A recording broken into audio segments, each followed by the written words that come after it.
मूकं करोति वाचालं पङ्गुं लङ्घयते गिरिं यत्कृपात्तमहं वन्दे परमानन्दमाधवम्। श्रीमन्मदनगोपालं वृन्दारण्यपुरन्दरं श्रीगोविन्दं प्रपद्येऽहं दीनानुग्रहकालकम्। वंशीविभूषितकरान्नवनीरदाभात् पीताम्बरादरुणबिम्बफलाधरोष्ठात् पूर्णेन्दुसुन्दरमुखादरविन्दनेत्रात् कृष्णात् परं किमपि तत्त्वमहं न जाने। नवजलधरवर्णं चम्पकोद्भासिकर्णं विकसितनलिनास्यं स्फुरन्मन्दहास्यं कनकरुचिदुकूलं चारुबर्हावचूलं कमपि निखिलसारं नौमि गोपीकुमारम्। तो यहाँ थोड़ी दूर पर एक वन है और उस वन में पंक्ति की पंक्ति ताल के पेड़ों की है और वहाँ बहुत से ताल के फल पक पक कर गिरते हैं और बहुत से पहले के गिरे हुए भी हैं। पर वहाँ रहता एक दैत्य, उसका नाम है धेनुक। उसके मारे वहाँ के फल किसी के काम नहीं आते। वो गधे के रूप में रहता है और वो स्वयं भी बड़ा बलवान है। उसके साथी बलवान दैत्यों का वहाँ समूह बसता है। बहुत बहुत दैत्य वहाँ आकर के बस गए हैं और वो सभी प्राय गधे के रूप में रहते हैं और वो आदमियों को खाता है। अब तक न मालूम कितने आदमियों को वो खा गया। यही कारण है कि कोई भी आदमी डर के मारे उस वन में जाता नहीं। फलों में बड़ी सुगंधी आती है, वो कुछ न मालूम कैसे ताल के फल हैं। तो हमारा मन तो चलता है पर हमने कभी खाए नहीं, डर के मारे। सब हमारे घर वालों ने, बाबा ने, सब ने कहा कि वहां मत जाना, तो हम कभी गए नहीं। पर देखो ना, उनकी गंध यहाँ तक आ रही है, बड़ी अच्छी महक मालूम होती है और उनका ध्यान करते रस आने लगता है। तो हमारा मन श्री कृष्ण मोहित हो गया है उन फलों की सुगंध से। मचल रहा है मन की जल्दी से वो ताल के पेड़, ताल के फल मिल जाए तो खाएं हम। तो तुम हमें वो फल खिलाओ। अब ये वात्सल्य लीला है। भला यहाँ कल अपने बात हुई थी भगवान के ऐश्वर्य का, यहाँ कोई नहीं। तो भला इतने बड़े भगवान से कौन कहे कि तुम हमको वहां के फल खिलाओ। पर इनके मन में ऐश्वर्य तो नहीं, पर ये जानते हैं कि इनमें बल बहुत है। और नंद बाबा कहा करते हैं कि बड़ी कृपा नारायण की है, ये जहां जाते हैं वहीं ये विजयी होते हैं। तो और इनको कोई जीत नहीं सकता, तो वहां शायद फल भी मिल जाए खाने को। तो कहा कि भाई हमारी तो ये इच्छा है, तो गम्यता इधर हो चुके। अब तुम लोग ठीक समझो तो चलो वहां पर फल खिलाओ हमको, न ठीक समझो तुम्हारी खुशी। एवं शोधवत श्रुत्वा स्वप्रियचिकीर्षया रहस्य जगमतो गोपैर्वतो तालवनं प्रभु बलप्रविश्य बाहुभ्यां तालां संपरिकम्पयन् फलानि पातयामास मतंगजीरोजसा। फलानां पततां शब्दं निशम्यासुरासभं अभ्यधावच्छितरं सनगं परिकम्पयन् समेत तरसा प्रत्यग्द्वाभ्यां परभ्यां बलं बलि निहत्योर्षिका शब्दं नीचं पर्यसरत्खलः पुनरासाद संरब्ध उपक्रोष्टा पराक्षितः चरणावपरौ राजन् बलाय प्राक्षिपदरुषा सतं गृहीत्वा प्रपदोर्भामयित्वैकपाणिना चिक्षेप राजा अग्रे ब्राह्मण त्यक्त जीवितम तेनाहतो महाकालो वेपमानो बृहच्छराः पार्श्वस्थं कंपयन् भग्न सचान्यं सोऽपिता परम् बलसलीलयो सृष्ट खरदेह चाहताः कालाश्च कंपिरे सर्वे महावातेतायुवम् नैतचित्रं भगवती हनन्ते जगदीश्वरे ओतप्रोतमिदं यस्मिन् तन्तुसङ्गस्य यथा पटः तत् कृष्णं च रामं च ज्ञातयोधेनुकस्य ये क्रोष्टारो भद्रवन् सर्वे संरब्धा हतबान्धवाः पततः कृष्णो रामस्य द्रुपलीलया गृहीत पश्चात्तरणान् प्राहिणो तृणराजसु फलप्रकर संकीर्णम् दैत्यदेहर्गतासुभि रराजभूषतालागरे घनैव नमस्कारम् तयोः सुमत्कर्म निशान विबुधादयम् मुमुचु पुष्पवर्षाणि चकुर्वार्यान् तुष्टुः अथ तालफलान्यादन् मनुष्यागतसादृशः तृणन्त पशवस्येरुगतधेनुवनकानने। कन्हैया तो तैयारी बैठे थे, तो कहा कि दाऊ भैया चलो। तो दोनों हंस पड़े इनकी बच्चों की बात सुनकर और उन बच्चों को प्रसन्न करने के लिए। अब इनको तो सखाओं को सुख देना है, तो सखाओं को सुख देने के लिए, उन्हें प्रसन्न करने के लिए दोनों हंसकर स्वेट प्रीच की ईर्ष्या, अपने जो मित्र हैं सूरज हैं, इनको सुख देने के लिए वहां से ही चल पड़े। और अब दाऊ जी जब आगे आगे होते हैं तो श्री कृष्ण आगे बढ़कर कोई काम नहीं करते, दाऊ जी करते। तो दाऊ जी आगे आगे सरदार सब चले और तार के पेड़ों को पकड़ पकड़ कर लगे हिलाने, एक को हिलाया दूसरे को हिलाया। तो जैसे कोई मतवाले हाथी का बच्चा बड़े जोर से किसी पेड़ को हिलाता है, इस प्रकार ये पेड़ों को हिलाने लगे जोर जोर से और सब फल नीचे गिरा दिए, पके फल सब। तो वो ये दैत्य तो सब निर्भय रहे वहां पर, इनको तो किसी बात की शंका थी नहीं कि हमारे जंगल में भी कोई आ सकता है। जब इन्होंने फलों के गिरने की आवाज सुनी, बड़ी भारी आवाज हुई, तब उस दैत्य ने देखा कि क्या हो गया, कैसी आवाज। तो वो दौड़ा, इतना बल था और इतना वेग था कि पृथ्वी कांप गई, पहाड़ कांप गए उसके दौड़ने पर। बड़ा बलवान रहा हो। तो उसने आते ही बलदेव जी के पास पिछले पैरों को उठा करके दो लत्ती झाड़ दिए दाऊ जी पर, और रेंकता हुआ पीछे हटा। तो वो पीछे हटकर फिर क्रोध में भर करके रेंकता हुआ दूसरी बार फिर पास पहुंचा दाऊ जी के। तो दाऊ जी ने आग देखा न ताव और उसके पिछले पैरों को पकड़ने के लिए लपके, तो उसने दुलत्ती झाड़ने की फिर चेष्टा की। तो बलराम जी ने वो पैर उठाते दोनों पैरों को पकड़ लिया, पीछे वालों एक ही हाथ से पकड़ लिया, हाथ बड़े हो गए, पकड़ लिया एक ही हाथ से और आकाश में यूं घुमाया, पकड़ के घुमा करके पेड़ पर दे मारा।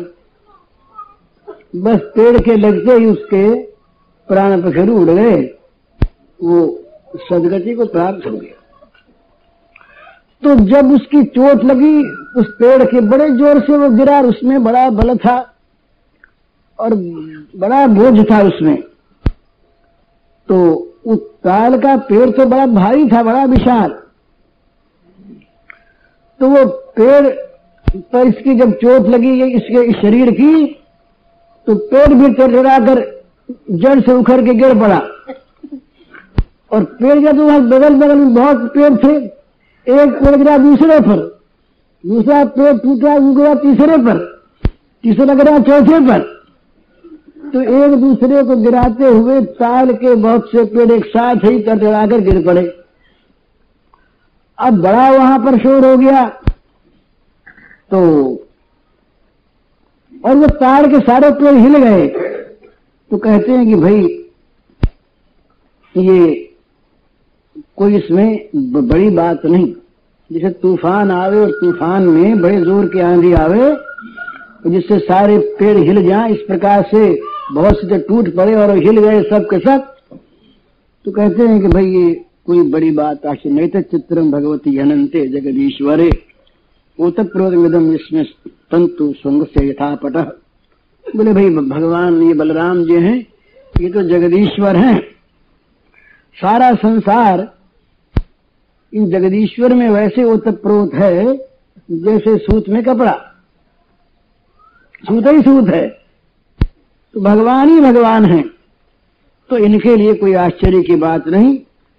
तो जब इस प्रकार से धेनुकासुर मारा गया और ताल के पेड़ टूटे, तो उसके जो जात भाई थे धेनुकासुर के भाई बंद सब जात वाले वहां पर बड़े बड़े गधे सब रहे, वो बलराम शाम पर टूट पड़े, बड़े बेग से जोर से उछलते हुए आए और सबने अपनी अपनी जान में दुलत्ती उठा उठा करके मारने की चेष्टा की। पर ये ऐसे फुर्तीले हाथ इन दोनों के कि पैर उठा के घुमाया और पैर फेंका, ऊपर पे उठा के घुमाया और फेंका।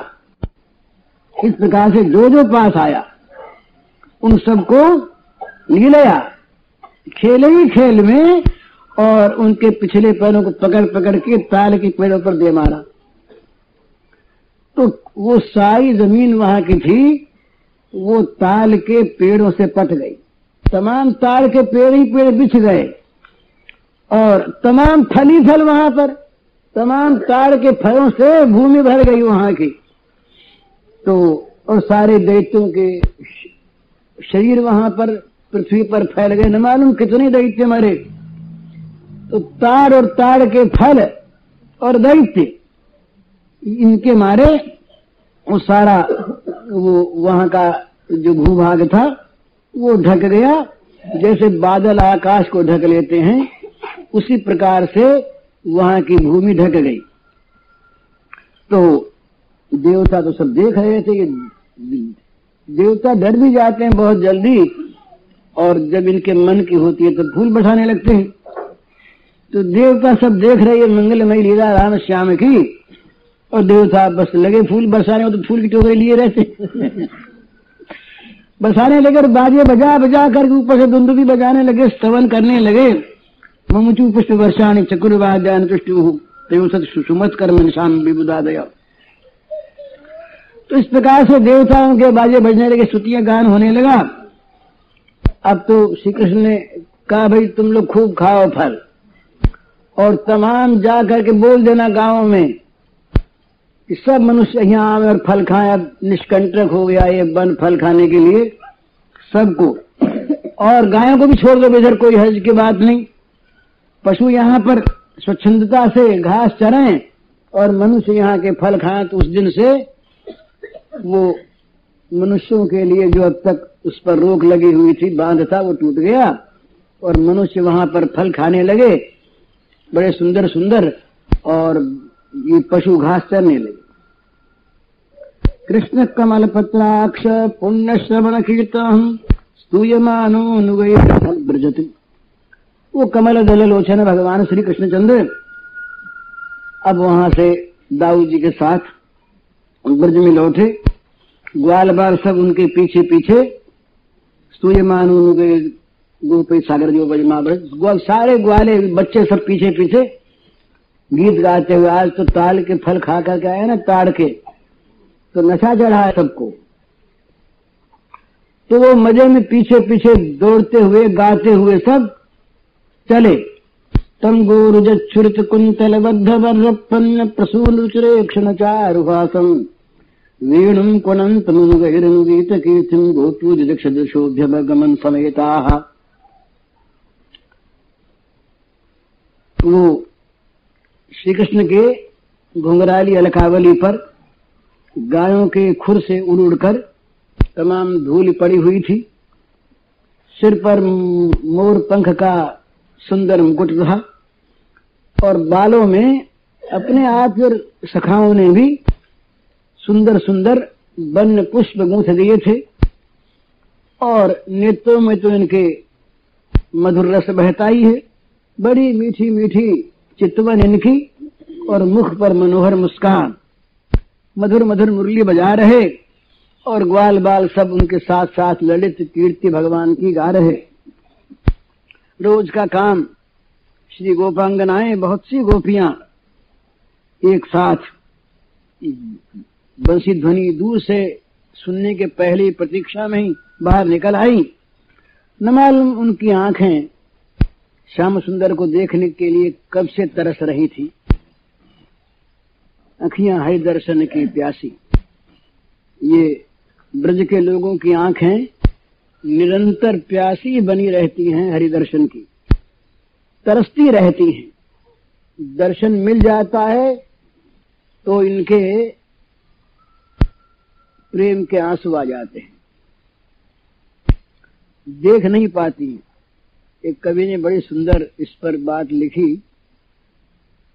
या दुखिया आँखियान को सुख सिरजो ही ना है, देखत बने न देखते बिनु देखे अकुलाए। कहने लगी कि इन हमारी दुखियारी आंखों के लिए तो कभी सुख का सृजन हुआ ही नहीं, सुख बना ही नहीं। देखत बने न देखते, जब कभी सामने आते हैं तो धारा बहने लगती है आनंद आश्रुओं की, तो दिखते नहीं कुछ भी, और नहीं दिखते तो प्राण अकुलाते रहते हैं, आंखें अकुलाती रहती हैं। तो इनकी आंखें नित्य नित्य नित्य तृषित रहती हैं भगवान के मुख कमल रस सुधा का पान करने के लिए, तरस रही आंखें। तो गोपियों ने मानो अपने नेत्र भ्रमरों से भगवान के मुखार बिंद मुख कमल मकरंद रस का पान करके अपने दिन भर के विरह की ज्वाला को मानो शांत किया।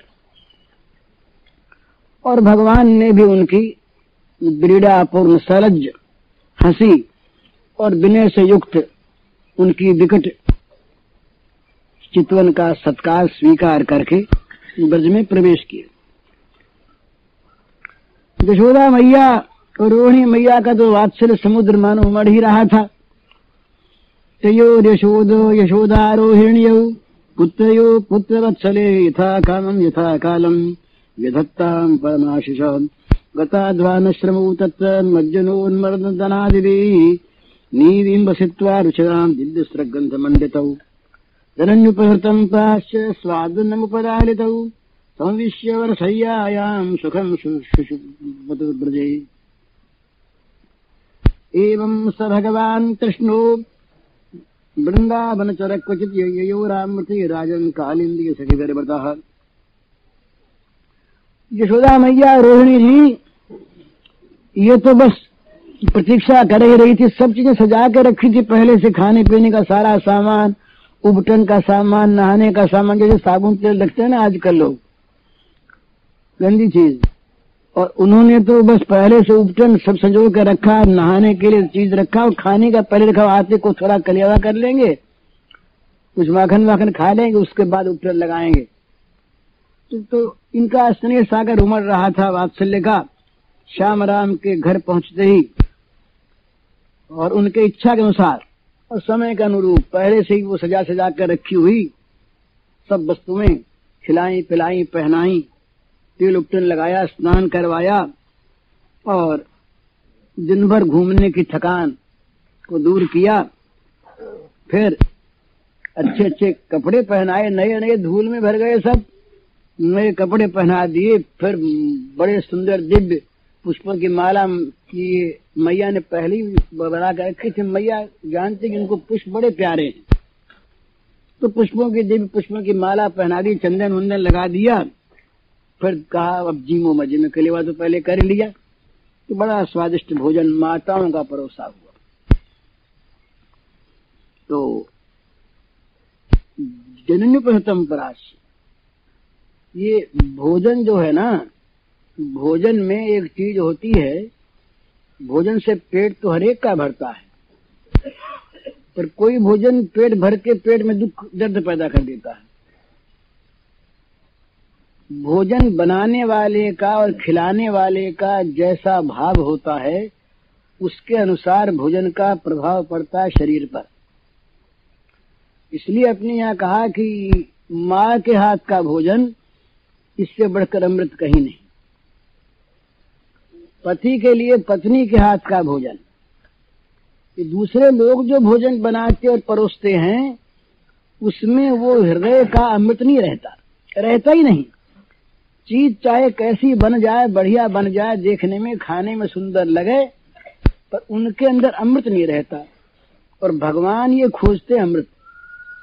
सखाओं का जूठन खा लेते हैं, उनमें अमृत रहता है। तो ये मैया के हाथ का दिया हुआ भोजन, दोनों मैयाओं ने भोजन सामग्री तैयार की, उसमें अमृत भरा हुआ और बड़े लाड प्यार से दुलार दुलार के जिमाया और बड़े प्यार से फिर सुला दिया इनको। राम श्याम बड़े आराम से सो गए। धर्म का सो लीला समाप्त हुई। अब यहाँ से एक नई लीला का उपक्रम शुरू होता है। उसमें एक तो ये काली नाग की जो पत्नियां रही, ये पूर्व संचित इनका कुछ ऐसा था, ये श्री कृष्ण का दर्शन करना चाहती थी। दूसरी चीज ये थी कि भगवान ये दिखलाना चाहते हैं कि विषधर सांप को भी वो अपना प्यार देंगे। तीसरी चीज, यमुना का जल जो विष से दूषित हो रहा है उसको पवित्र करना है। तो भगवान की लीला शक्ति ने यहाँ पर अपना काम शुरू किया। तो एवं स भगवान कृष्णो वृंदावन चरत क्वचित जयो राममृते राजन कालिंदी सखिदेवतः तत यथ गावश्च गोपाश्च निराघार्तपीडिताः दुष्टं जलं पुस्तस्यास्तथार्था विषदूषितम् विषाम्भस्तदुपस्तस्य दैवोपहत चेतसः निपेतुर्वसवः सर्वे शैलान्ते कुरुद्वः वीक्षतान् वै यथा भूतथा भूतान् कृष्णो योगेश्वरेश्वरः ईक्षयामत वर्षिण्या स्वनाथान् समजीवयत् ते सम्प्रतीत स्मृतः समुत्थाय जलान्तिकात् आसन् सुविस्मिता सर्वे वीक्षमाणाः परस्परम् अनुमंसत तद्राजन् गोविन्दानुगृहीक्षितम् पीत्वा विषं परे तस्य पुनरुत्थानमात्मनः। एक दिन की बात ये भगवान की लीला शक्ति की प्रेरणा से ही ये सारे काम होते हैं। भगवान से अलग जाना, हटना, निकट आना, ये कोई वहां पर अपने आप नहीं करता है। भगवान की लीला शक्ति का, योग माया का जो आयोजन है, जैसी उसकी योजना है, उसके अनुसार एक बात अवश्य रहती है कि ये ब्रजवासी लोग तो ऐसा कोई काम नहीं करना चाहते जिससे कन्हैया को सुख न मिले अपनी जान में।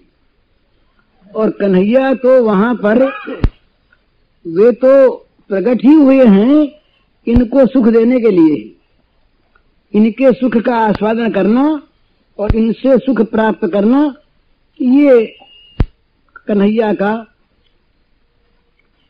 प्रकट होने का खास उद्देश्य है। असुर मारण इत्यादि जो है ना, ये तो बीच की बात है। असुर मारण आदि कोई खास चीज नहीं है। असली काम तो है इनका प्रेमियों का रसास्वादन, प्रेम रस का करना और उन्हें कराना। तो आज इनकी लीला शक्ति ने एक विशेष नया खेल खेलना प्रारंभ किया।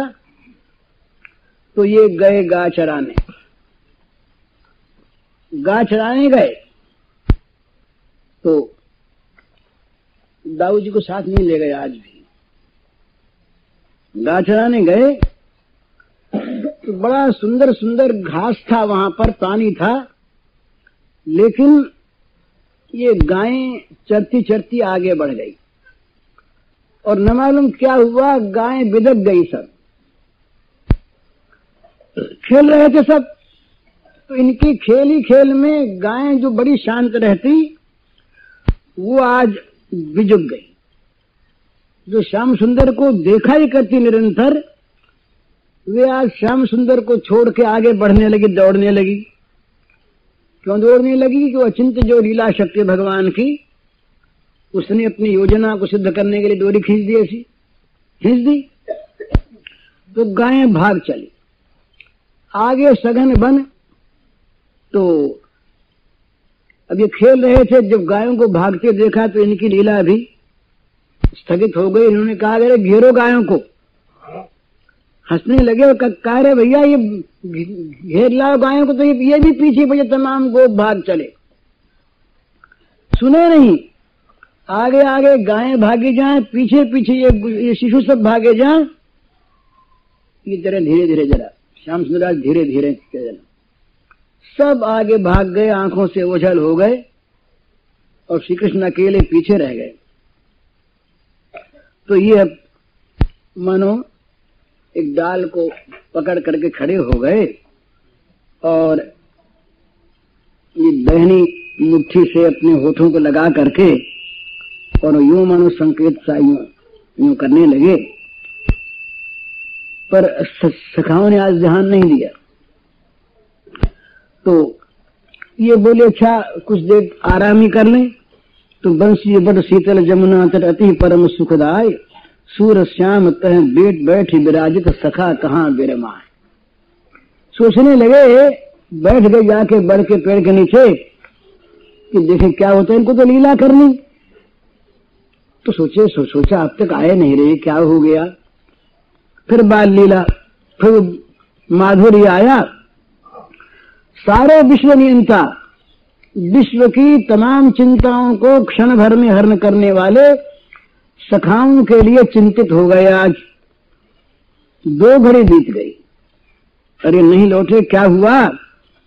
तो इनकी चिंता का पार नहीं, बड़े चिंतित हो गए। इधर गायें वो सघन वन की सीमा को पार करके आगे जा पहुंची तो दौड़ती दौड़ती गई और जेठ का महीना रहा। तो बड़ी प्यास लग गई और तमाम ग्वाले भी पीछे पीछे, उनको भी प्यास लग गई। तो कहा भाई पानी पीना है। तो भगवान की लीला शक्ति का काम, उधर ही जा निकली कि जहां वो काली रथ था, जा निकली उधर। श्री कृष्ण ने सोचा कि राम राम राम राम, अगर ये उधर से जा निकली और अगर उन्होंने वहां का पानी पी लिया तो क्या होगा फिर। ये तो सारी गायें और ये बछड़े सब के सब प्राणहीन ही हो जाएंगे। तो श्री कृष्णचंद्र चित्कार करने लगे, जोर जोर से चिल्ला चिल्ला कर रोने लगे। या गाव खलु देवता ब्रजसदा स्मस्माक मुच्चैस्तराम, ये बालाश्च सदैव जीव तुलितास्तेवी विपन्ना पुरः, हा हंत स्वयमस्मि तत्सचर किम भ्रातरम मातरम कातम सर्वजनं च वच्मितम धिक चापल्यत साहसम। ओहो, करीब लगे कि ये गायें क्या हैं, ये तो निश्चित रूप से ही हम ब्रजवासियों के लिए सबसे अधिक आदर के पात्र देवता ही हैं ये। और ये हमारे प्राण प्रिय ये तमाम बालक कैसी विपन्न दशा में जा पड़े होंगे, और मैं इनका सहचर, मैं जाके क्या उत्तर दूंगा, मैया से क्या कहूंगा और इनके माता पिता से क्या कहूंगा। बाबा पूछेंगे तो बाबा से क्या बताऊंगा, क्यों इधर मैंने इनको आने दिया। यूं अनुताप करते हुए पीछे दौड़े और लेकिन वहां तो दूसरी बात हो चुकी।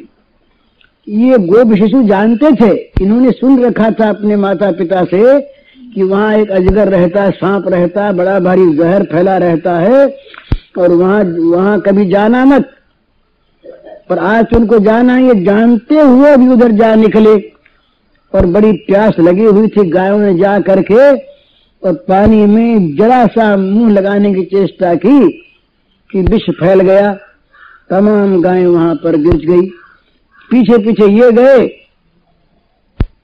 बस वो तो खैर पशु रही, ज्ञान नहीं, लेकिन ये सब जानते थे। पर इन लोगों ने भी, आज श्रीराम सुदाम इत्यादि ने भी कुछ ध्यान नहीं दिया। गायों के पीछे पीछे दौड़े और सोचा अभी यहाँ चलाएंगे।